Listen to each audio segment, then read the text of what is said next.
KV theatre மறக்க முடியாத இடம். பாய்ஸ் இங்கே தான் 15 நாள் உட்காந்து பார்த்தேன் கண்டினியூஸாக. ஸோ நீங்கள் வந்து இந்த படத்தில் இந்த தியேட்டரில் ஆடியோ ரிலீஸ் பண்ணும்போது ரொம்ப சந்தோஷமாக இருந்தது. பழைய ஞாபகங்கள் எல்லாம். ஸோ ஃபஸ்ட்டு சந்தானம் சாருக்கு ஒரு பெரிய தேங்க்ஸ் சொல்லணும். ஏன்னா ஃபஸ்ட் டைம் வந்து நான் அவர் படத்துக்கு ஃபஸ்ட் டைம் ஒர்க் பண்ணுறேன். ஸோ இந்த டீம் ஃபஸ்ட் டைம் அப்ரோச் பண்ணும்போது ரொம்ப ரொம்ப சந்தோஷமாக இருந்தது. கேமராமேன், டைரக்டர் எல்லாமே ஹோல் டீம் வந்தாங்க ஸ்டூடியோவுக்கு. அப்போ தான் தெரிஞ்சுக்கிட்டேன் அவ்வளோ எனர்ஜெட்டிக்கான ஒரு ஸ்கிரிப்ட், அவ்வளோ ஒரு ஃபன்னு. ரொம்ப நாள் கழிச்சு ஒரு டென்ஷன் இல்லாமல் ஒரு படம் ஒர்க் பண்ணேன், சிரிச்சினே.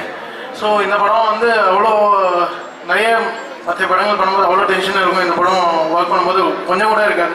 ஏன்னா டெய்லியும் ஸ்டூடியோக்கு வரும்போது ஒரு சீன் எடுத்துகிட்டு வருவாங்க. இன்றைக்கி இந்த சீன் எடுத்தோம் பாருங்கள், அந்த சீன் எடுத்தோம். ஸோ ஒரு சிரிச்சினே டியூன் பண்ண வேண்டியது.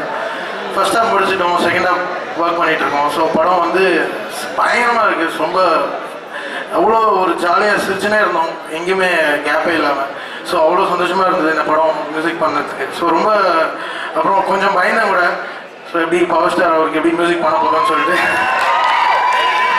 ஸோ ரொம்ப சந்தோஷமாக இருந்தது, எல்லா சாங்ஸும் வந்தது. ஸோ ஆக்சுவலி இந்த படத்துக்கு இன்னும் 2 ஹீரோஸ் வரல. இந்த ஆடியோவோட பெரிய ஹீரோஸ் வாலி சாரும் விவேகா சாரும் அவ்வளோ சூப்பராக தேவ் கிவன். ஒரு குழந்தைக்கு ஒரு சூப்பர் பேர் வச்ச மாதிரி எல்லா பாட்டுக்கும் ஒரு சூப்பராக எழுதி கொடுத்துருந்தாங்க லிரிக்ஸு. ஸோ ஆக்சுவலி அவங்க தான் இன்றைக்கி வந்து பெரிய ஹீரோஸ் இந்த ஆடியோக்கு. So thank Vaali sir and Viveka sir.